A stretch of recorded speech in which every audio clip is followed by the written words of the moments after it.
എറണാകുളത്തെ ഭാരത് ടൂറിസ്റ്റ് ഹോമിലും കോട്ടയത്തെ പള്ളത്തറ എന്ന ടൂറിസ്റ്റ് ഹോമിലും വെച്ചുമാണ് നാടോടിക്കാറ്റിൻ്റെ തിരക്കഥ ശ്രീനിവാസൻ പൂർത്തിയാക്കുന്നത്.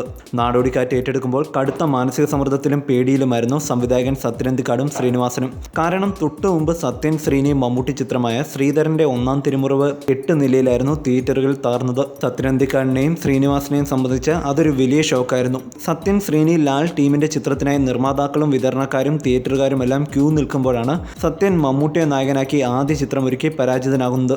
ഇക്കാരണം കൊണ്ട് നാടോടിക്കാരൻ്റെ രചന പലപ്പോഴും വഴിമുട്ടുകയായിരുന്നു. അപ്പോഴെല്ലാം സത്യനും ശ്രീനിവാസനും മുന്നിൽ വഴികാട്ടിയായി പ്രത്യക്ഷപ്പെട്ടത് നടൻ ഇന്നസെന്റ് ആയിരുന്നു.